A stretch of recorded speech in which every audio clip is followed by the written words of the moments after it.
How you doing, everybody? Vasu Vatapart here for the Make the Money and Run podcast minute as we get into Wednesday, May 19th, 2021. How you doing? Let me give you the right away early pick to go with. I'm 8-0 in baseball the last couple of days. The White Sox and the Twins are playing a day game in Minnesota. Lucas Giolito for the White Sox, Matt Shoemaker for the Minnesota Twins. The line is about 118, and the total is 9, with the under listed at minus 115. So if you take the over, you get minus 105. The early pick for the day, and we'll post out later picks as well. I will, and Casey will, and Charlie will as well too. The over 9. So you get about 3 minutes to get on that. The White Sox Twins over 9 at minus 105. Take that pick. I'm 8-0 in baseball. Not doing so well with the NBA and the play-in tournaments. We'll get to that in a second. But the over 9 with the Chicago White Sox, Minnesota Twins. Have that as your first play of the day, and then stay tuned on social media, on our Facebook pages, Instagram pages, for later picks, as well as our YouTube page as well to do that. So let's get to it. We're powered by Stables Media. Thanks to everybody for joining us on Facebook and YouTube. If you miss any of the live broadcasts on Monday, Thursday, Fridays, 4:15 Eastern, 1:15 Pacific, you can download and subscribe anywhere you get your podcast: Apple, Google, iHeart, Spotify, SoundCloud. Anywhere you get your podcast, you can find the Make the Money and Run symbol that's up there in the corner on any of those podcasting outlets, and you'll be able to download and listen to our terrific show and host, Casey Freelove, Charlie O. I'm not bad, but I manage my way through. But we're here to give you picks and winners and talk about sports and sports wagering, and that's what we're here to do. So let's get to it right now. I already gave you the White Sox Twins pick. Let's talk NBA right now. How about that play-in tournament, the Eastern Conference yesterday? Kind of blowouts, actually one blowout and one kind of blowout. Washington Wizards, who were dead to rights in 12th place in the league, all the infighting turmoil, I can't really say infighting, but turmoil within the organization. Was Bradley Beal going to get traded? Russell Westbrook coming over from Houston in that trade for John Wall. It all worked out eventually as they were down in the 12th spot. In the last 6 weeks, they got hot. And they finished in the 8th spot, not just in the play-in tournament in the 9-10 spot, because they were 10th about a week ago, and then they went on a 6-game winning streak. A lot of comebacks involved in that. Russell Westbrook, Brody, doing his triple-double thing. There's no doubt in my mind that he's clearly enhanced the team game there. Bradley Beal finished second in the league in scoring behind Steph Curry. We'll get to the Warriors and Lakers in a second, but the Eastern Conference, 118-100. Boston, they covered the 2.5 points. I think they stayed under. 232 was the total, and they stayed under that total. So the Boston Celtics are in. They're the 7th seed. The Washington Wizards will play the Indiana Pacers. The Indiana Pacers, Charlotte. I thought Charlotte had a game plan going in after the weekend. They blew 2 double-digit leads against the Knicks and against the Wizards on Sunday to close out the regular season. But you can't play. I don't care if you're the best team in the league or you're the worst team in the league. Even the best teams have off nights. I get it. But when you give up 144 points in an elimination game like the Charlotte Hornets did yesterday, you don't deserve to be in the playoffs. What a debacle for the Charlotte Hornets yesterday. And LaMelo Ball, the rookie of the year probably, and they've got their offensive game going. They were shooting below 40%. There are a lot of three-point shooters with Rozier and the kid from Kansas, Graham, and also Terry Rozier, and you've got Ball there as well too. They've got some frontline play, P.J. Washington as well. But you give up 144 freaking points to the Boston Celtics, to the Indiana Pacers, who were questionable to come into the game with Sabonis and Malcolm Brogdon, their starting center and their starting point guard coming in. Yeah, you don't deserve to be there. So the Indiana Pacers, by virtue of Charlotte playing no defense, which let's face it, in the NBA, who did play defense this year, 144 to 116. 118, 262 points. The game was easily covered at -3. I actually bought a point, which means I laid more money on Charlotte +3. That was a loser. 262 points with the over-under 226. What a game to watch if you were the Indiana Pacers. What a game to watch on the other end if you're the Charlotte Hornets. Goodbye, Charlotte. You're gone. Indiana and Washington tomorrow will play for the right to be the number 8 seed and take on the Philadelphia 76ers. We talked about the 4 or 5 seeds and the 3 6 seeds in the East. Atlanta, New York, Milwaukee, Miami are the set series right now, and Philadelphia, Brooklyn waiting to get in. All right, the play-in tournament for the Western Conference. I live in the Bay Area. It's a big rivalry. As you know, most people know I'm a Dodgers fan. I grew up in Southern California. I'm a Lakers fan. Lakers are 4.5-point favorites. The total is 219. Here's what the Lakers have. And I'm giving the Warriors a fair shot in this, but I'm telling you why. I'm going to take the Lakers tonight at -4.5. LeBron James is back. Anthony and playing well. They played well over the weekend in the 2 games that he's come back. So he's got his game back a little bit. Anthony Davis playing well. He's their second main scorer on that team. He's playing well. He's come back into good health. Kentavious Caldwell-Pope, very underrated shooter, great defender. He'll be on Curry a lot tonight. He'll be on Jordan Poole. Whoever comes into that off-guard spot, KCP will be right there as well too. Big pickup, middle of the year, Andre Drummond. Veteran minimum, was released by the Cavaliers. Lakers picked him up for whatever the salary structure is. I still don't understand how that veteran's minimum is. I know how it works when you get released. You get picked up by the Lakers. What a machine he is on the boards. Now, I can't run up and down with some of these rabbits that the Warriors have, and the Lakers like to run as well too. And he kind of clogs that up a little bit being at center. But he's a machine on the offensive boards. He gets about 4 or 5 offensive rebounds a game, and that's a lot in the NBA when you're battling out with 9 other guys on the court. To get 4 to 5 offensive rebounds, tip it to yourself. His offensive game is well improved from when he first came into the league. He's having a great year now that he's with the Lakers. They've also got Marc Gasol coming off the bench. He can rebound. He can shoot the 3. Drummond on the inside. You got Anthony Davis with all-world skills. LeBron James there as well too. Now let's take a look at the Warriors. The Warriors 15-5 to close out the year. Steph Curry put himself in the MVP conversation, and it wouldn't shock me if he wins the MVP. I don't think he will. It'll be Nikola Jokic, because without Jokic, they would not be in the 3 seed as the Denver Nuggets. And we'll get to that in a second too. Steph Curry on fire, has had struggles at Staples Center, both against the Lakers and the Clippers. Lakers are kind of big. They're bigger than the Warriors are. Warriors have to get the defensive rebounds because the Lakers don't shoot the ball great. The Lakers, the number 1 team field goal percentage wise against 3-pointers. So they're the top team in that regard. Anthony Davis is long. He'll block shots out there as well too. But you take it inside, you got to deal with Drummond and Davis and Gasol as well too. And then those perimeter defenders, even Alex Caruso off the bench with KCP. And then Tucker is there as well too. And then Kyle Kuzma, he's got to have a big game for the Lakers as well too. But Curry's got to have a game. Maybe not the 46 that he's got, but other guys have to step up. Andrew Wiggins has been great this year. A lot of people down on Wiggins coming into the year. He's turned out to be a great one-on-one defender, on-ball defender. Steph Curry from 3. We knew what he did on Sunday against Memphis in a tie game. Separated themselves and were able to get into this play-in tournament. They were already in the play-in tournament, but now they're the 8th seed, and the Lakers are the 7th seed. The 9th seed, the Memphis Grizzlies, who struggled down the stretch, of the 10th seed, San Antonio Spurs. What a game it's going to be tonight, 10:10 Eastern on ESPN, 7 o'clock out here on the West Coast. I know the Bay Area is talking all about what's going on with the Lakers and the Warriors. It's going to be an interesting showdown, and we'll see how it goes. But the Warriors have to shoot well. They've got to rebound on the boards. The benefit of this game being the 7-8 is the loser will still have a chance to get in. And if it's the Warriors, I think both teams can beat Memphis and can beat San Antonio, whoever comes out of that game. Let's move on to the Memphis-San Antonio game. San Antonio, 4.5-point underdog. 227 is the total against the Memphis Grizzlies, who struggled down the stretch. They were a hot team. John Morant, Valanciunas in the middle. They've got Jaren Jackson Jr. back. It's unbelievable how much improvement he's made in his 2 years in the league. John Morant, his second year in the league, Rookie of the Year in the 2019-2020 shortened season. The Memphis Grizzlies are a team to be reckoned with, but they don't play defense. It's the theme of the year in the NBA. They do not play defense. I don't understand it. I'll never figure it out, but now is the time you got to play defense. By the way, these play-in tournaments, they're not considered regular season games, so they don't go on regular season stats.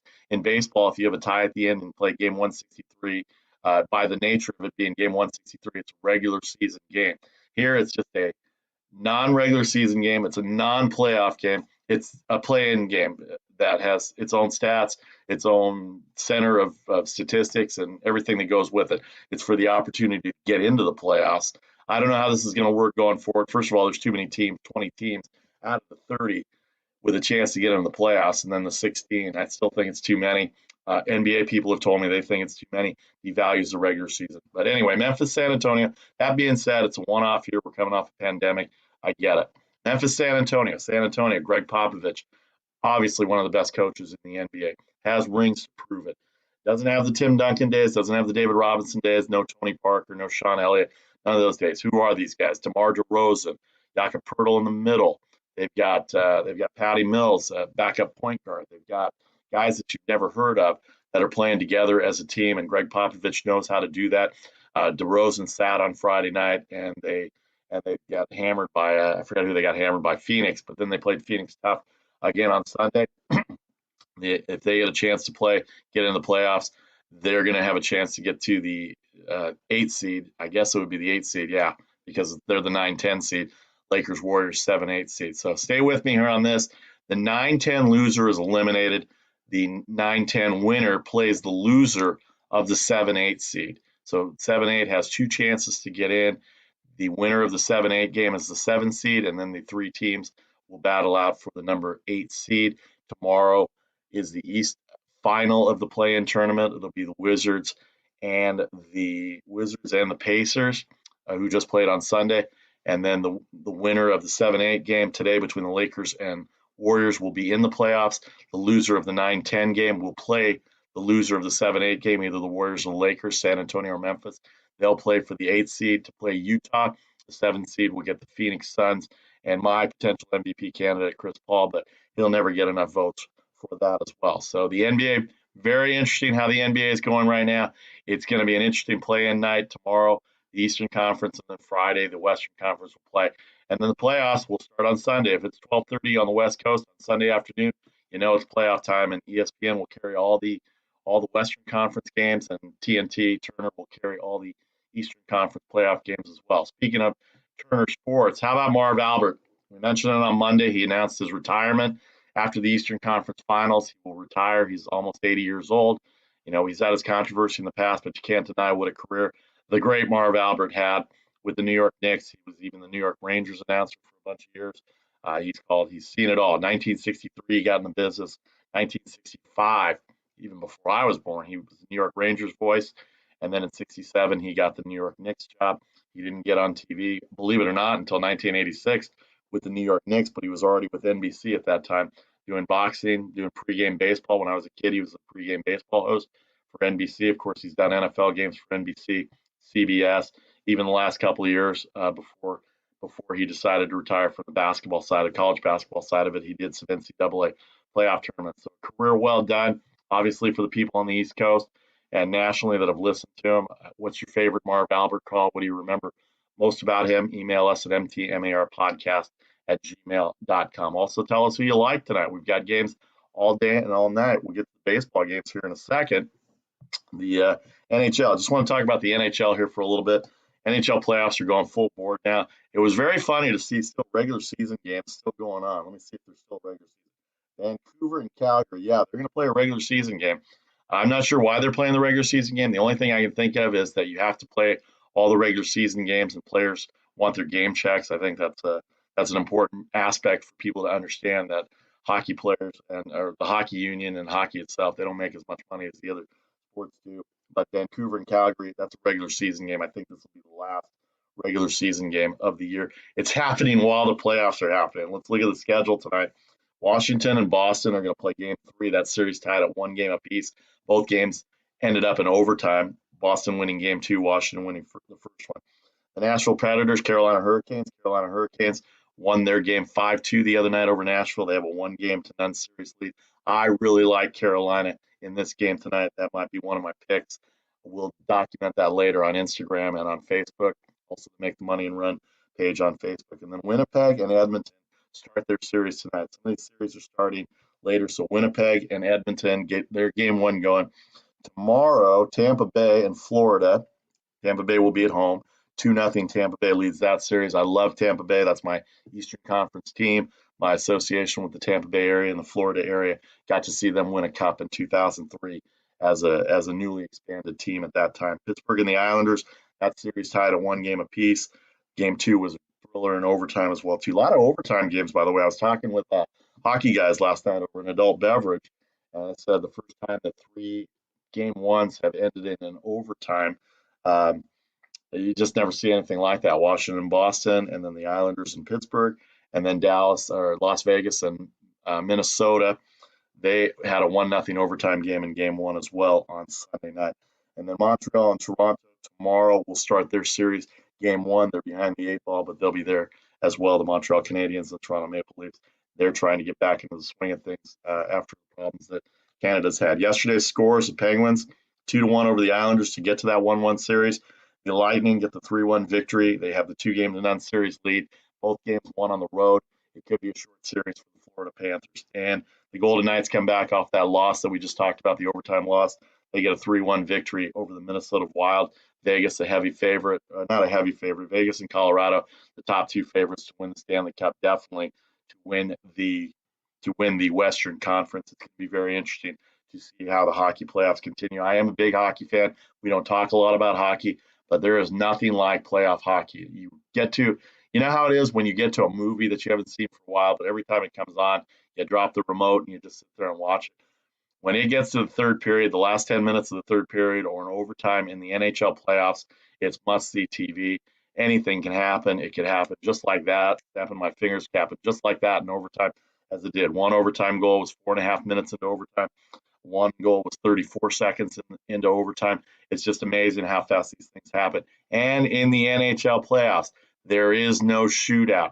They play full 20-minute periods in the playoffs, and it could go for hours and hours and hours. I remember a long time ago, the Penguins and Carolina played 5 overtimes. I started that game at 4 o'clock in the afternoon, and it didn't end until 12:30 on the West Coast. So you can imagine how it was on the East Coast. I think it was in Carolina. That was a number of years ago, like 20 years ago. So that's the best part about it.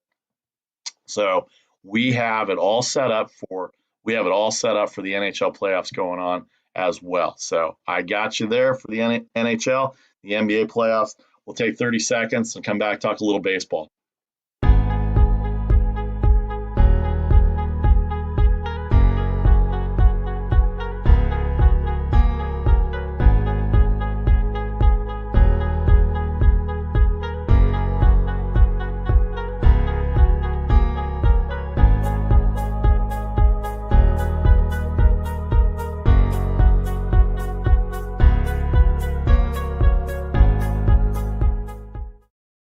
Welcome back to the Make the Money Run Podcast Minute. Vasu Vatapati here. Casey Freelove, Charlie O will join me Thursday and Friday for our regular time slot. Let me do a little quick producing and get everything set up. We are here every Monday, Thursday, Friday, 4:15 Eastern, 1:15 Pacific, right here on Facebook Live and on YouTube. If you miss any of the live broadcasts, you're missing our picks, our wagers live. You can download and subscribe anywhere you get it: Apple, Google, iHeart, Spotify, SoundCloud, anywhere you get your podcasts. Find that symbol up there in the corner, Make the Money and Run, and you can hear our podcast with our predictions and previews of games going on. A lot of MLB baseball to talk about. How about the MLB baseball scenario that we've got going on now in the National League? It's good times here in the Bay Area where I live in terms of the San Francisco Giants and the Oakland A's. San Francisco Giants are 26 and 16, and the Oakland A's are 26 and 17. The two best records in baseball, actually 26 and 17. San Diego's a half a game behind the Giants. The Giants are 26 and 16. The A's are 26 and 17 after their comeback win over the Houston Astros yesterday in Oakland. They were down 5-3, able to tie the game, get a walk-off in the bottom of the ninth, their 5th walk-off of the year. 26 and 17. The White Sox are starting to play well. They lost yesterday, but comeback fashion by Minnesota, 25 and 16. And then the Red Sox, who lost yesterday to Toronto, that got shut out, 25 and 18. Toronto's red hot right now. They've won 3 in a row. Have you seen Vladimir Guerrero, Bo Bichette, Cavan Biggio, 3 sons of former major leaguers, 2 in the Hall of Fame? And Dante Bichette had a great career with Colorado as well, too. Toronto Blue Jays, with their sons leading the way, have gotten good pitching from Hyun-Jin Ryu and Steven Matz to lead the staff right now. And their bullpen, not sure about their bullpen yet, but they're 23 and 17, 7 and 3 in their last 10, won 3 in a row, run differential plus 44. They're going to leave Dunedin at the end of the month and go to Buffalo, where they're going to play the rest of their games this year in Buffalo. That is a bandbox. That is a minor league stadium. It's built for major league specifications, but that's a bandbox. Look at the over-unders in individual games. They're going to be about 9, 9.5, 10, 10.5. Start looking at the over as you get going on these Toronto Blue Jays games. Let's look at the scores from yesterday a little bit. By the way, at the bottom of the first, the White Sox Twins scoreless. I told you about the over. Twins have 2 on and 1 out. Yesterday's games here, the Twins came back on the White Sox. How about the San Francisco Giants and their starting pitching staff? Leading the National League in starting pitching, Discofani, Alex Wood, Cueto, Kevin Gossman, one of the best pitchers in the National League this year. The biggest reason they're starting pitching so good and their bullpen, it's had its ups and downs a little bit, but for the most part, they've been good. You can't have the best record in the National League without the starting pitching. The reason the starting pitching is so good, their defense is really good. Brandon Crawford offensively is having a great year, but when you play defense, and I'm not a pitcher at any higher level or anything like that, but when you have good defense behind you, it keeps you in rhythm. And right now, the rhythm the Giants are in right now, they don't have to worry about walking people. They don't have to worry about striking everybody out. They don't have to worry about their defense, and that's a big deal. Buster Posey having an MVP year as well. Brandon Crawford hitting 10 home runs. He hit his 10th home run last night. Everybody wanted him out of here in the Bay Area 2 years ago. Brandon Belt on the trading block every year. He's having a good year. Donovan Solano coming back from injury. He's having a good year. He'll come back. Mauricio Dubon, that's there. Yastrzemski starting to get hot again as well, too. Alex Dickerson came off the IL. Hit a 3-run home run last night against the Reds. They get a 4-2 victory. Tampa Bay is red hot as we switch over to the American League. Let me look at the American League right now. The Tampa Bay Rays, third in the American League East, 24-19. They put up 13 runs on Matt Harvey and the Baltimore Orioles yesterday. They've won 5 in a row, and the Tampa Bay Rays are starting to make the case of why they're the 2020 American League champions that lost to the Dodgers last year in the World Series. Boston, Toronto, Tampa Bay, the Yankees are only a game and a half back, 23-19. They're starting to play well too. They have their game going on right now. Tonight, they're going to be playing later. The Mets are 20-16. They lead the National League East. They won again in Atlanta last night. Did you see Kevin Pillar get hit? Thank God it's only nasal fractures. But he did his press conference, and it looked like the stitching of a baseball, where he got all the stitches on the nasal fractures. It's unbelievable to see what happened. 94 miles an hour. Pitchers don't know how to pitch inside, and it's not taught well enough. You have to pitch inside to be successful in Major League Baseball, and they did not. They are not being taught that. I don't know what's going on with that, but too many guys are getting hit in the head. Too many guys are getting hit above the shoulder, and it's going to be bad because with the hard throws that are on baseball, 95 routinely coming out of the bullpen, 95, 93 to 97, pretty routine now for Major League pitchers. Somebody's going to get really hurt. And good thing for Kevin Pillar. I mean, what a way to drive in a run. It was a bases loaded, hit batsman, and it was a big point in the game. But boy, that's a tough way to get an RBI and a tough way to take your base on a hit batsman. So the Mets are playing well right now. They're in first place, a game up on Philadelphia. Mets had the early shutdown with the COVID. They've only played 36 games. Everybody in that division has played 42. By the way, the Miami Marlins are at 0-run differential, the only team in positive run differential in the National League East. The St. Louis Cardinals got a big win last night behind John Gant. That was one of my picks yesterday. Cardinals 24-18. They're 2 ahead of the Cubs right now. We're playing well. They won 3 in a row. They beat the Nationals yesterday. Milwaukee lost yesterday in Kansas City, of all places. Kansas City was on an 11-game losing streak. Brandon Woodruff having a great year, but Milwaukee's offense struggling right now. You can see it a little bit against the Atlanta series and here yesterday against Kansas City in that interleague matchup. Cincinnati lost 2 in a row. The Giants have gotten to him. I got a bad feeling that the Giants are going to get to him again today. We'll get to the previews in a second. Of course, the Pirates they're playing tougher than everybody thought, but they are the Pirates. They're 17-24. Dodgers are 24-18. They're in third place, 2 back. They've won 2 in a row over the Arizona Diamondbacks. They get Arizona again today. They are leading the world. Them and the White Sox are leading the world in run differential. The Chicago White Sox are plus 72. Are you kidding me? Plus 72 by 41 games. That's just shy, about 1.8 runs per game on average that they're beating their teams by. They are mashing the ball. We'll get to the White Sox in a second. Dodgers are plus 59. They've got a big series with the Giants coming in this weekend. Saturday game will be on Fox. I'll be there. Friday's my birthday. I'm looking forward to everybody that comes out to Oracle Park that lives in the Bay Area. Hit me up. Let me know where you're going to be. We'll have an adult beverage. I'll be there all weekend, Friday night, Saturday afternoon for the network, and then Sunday afternoon for pure fun and enjoyment. Let the Dodgers feel like they're going to be in this race. They got to take 2 out of 3 out of San Francisco, but that starting pitching for the Giants right now, it's unmatchable by any other team as we get into the latter part of May, early part of June. It's been very interesting. All right, some of the pitching matchups for today as we get to it. No score at the end of one for the White Sox Twins. I did have the over in that game. 1 o'clock Pacific time, Rockies Padres, Musgrove against Chichi Gonzalez. Rockies not playing very well at all. The Giants Reds, we mentioned. Kevin Gausman, 3-0, 1.84. Wade Miley, who has a no-hitter. By the way, 5 no-hitters in Major League Baseball. We're not even out of May yet, 3 in the last 13 days. Gausman, Miley, Rays, we talked about how hot they are, 5 in a row. Ryan Yarborough, John Means, the best pitcher on the Baltimore staff. He's 4-0 with a 1.21 ERA, so don't take the Orioles lightly here tonight. Mets, Phillies, big matchup in the East, as it always is. Marlins, Phillies, Trevor Rogers, Zach Eflin for Philly. Trevor Rogers, one of the best left-handers in the National League that doesn't get any run because he plays in Miami. The Mets and Braves. Mets have won the first 2 games. David Peterson against Charlie Morton, who struggled. Charlie Morton, a veteran pitcher, but he struggled this year. Red Sox, Blue Jays. How many runs are going to be scored in this game? Ross Stripling, former Dodger, now pitching with Toronto, against Garrett Richards, who's had a good outing. He beat the A's last week as the only victory against the A's by the Red Sox in Boston.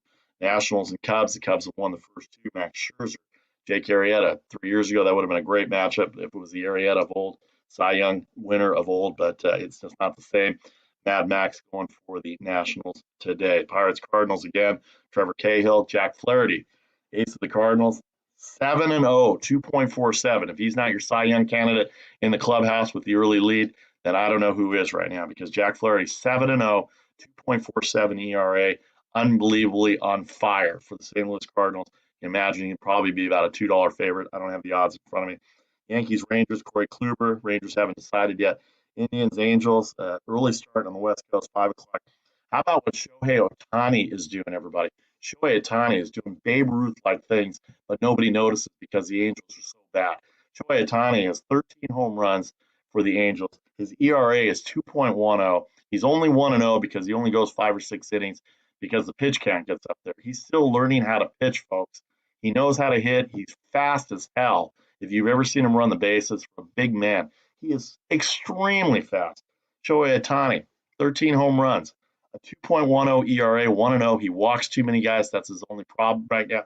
But when he gets his control and he learns how to pitch, it will be Babe Ruth-like. And then the Angels don't use the DH on those days. Now, why are you going to take that bat out of the lineup? Last year, he was DH for it when he was pitching.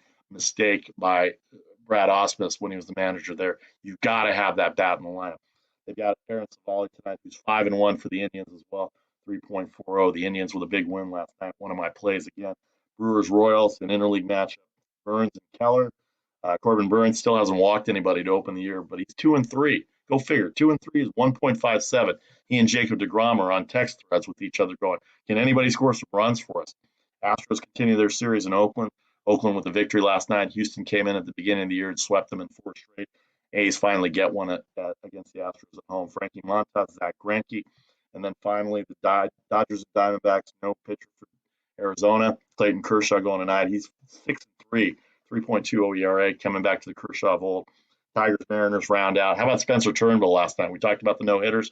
Threw a no-hitter last night against the Mariners. Tigers have taken the first 2 games of the series. Screwball goes for Detroit.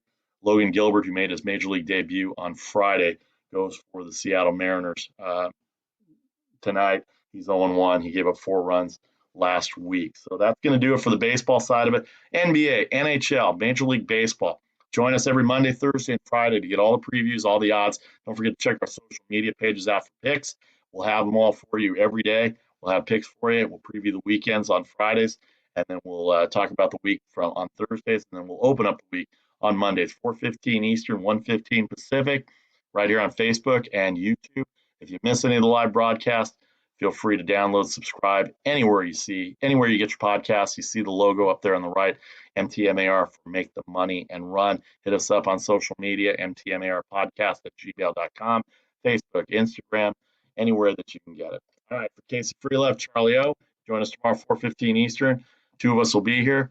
This has been the Make the Money and Run Minute for Wednesday, May 19th. Have a great afternoon. Check the social media posts. We'll have picks for you by 6 o'clock Eastern. Take care, everybody.